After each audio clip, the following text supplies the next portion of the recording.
बादल के रंग लाल पियारा का देवानंद के टोली से भागो जनी फारा का ए भौजी आई बादल के रंग लाल पियारा का देवानंद के टोली से भागो जनी फारा का होलिया में चोलिया के चीज चले दो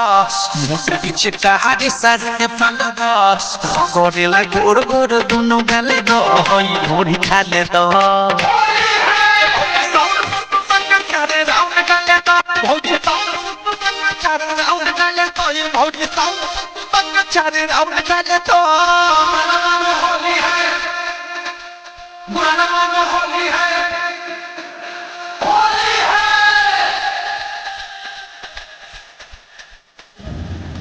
अलम हम सारा रारा खोल के नाला मेला सारा तो हम पाला दोनों खोल के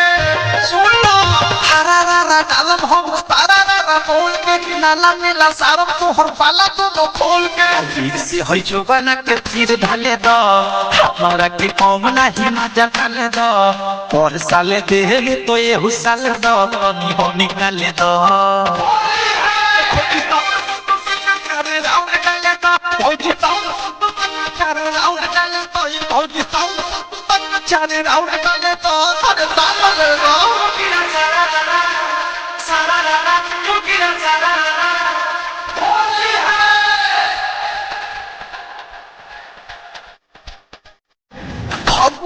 फौजी हो कहियो ना बोली रह तू घरे आज चार के बाहोली फपुआ फौजी हो कहियो ना बोली रह तू घरे आज चार के बाहोली प्रेमियों अध्यक्ष कहल हले दो लाल से भितरिया के काले काले दो दुनु मोलो पुआ के ताजा माले दो रे देना ले दो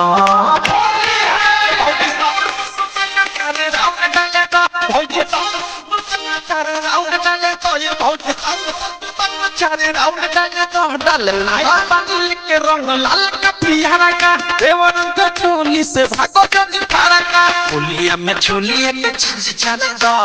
मुझे पीछे कहानी सारे में फाका दो गोरेला गोर गोर दोनों गले दो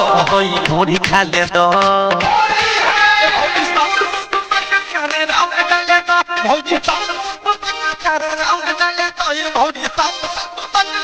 डाले डाले डाले डाले डाले डाले डाले डाले डाले डाले डाले डाले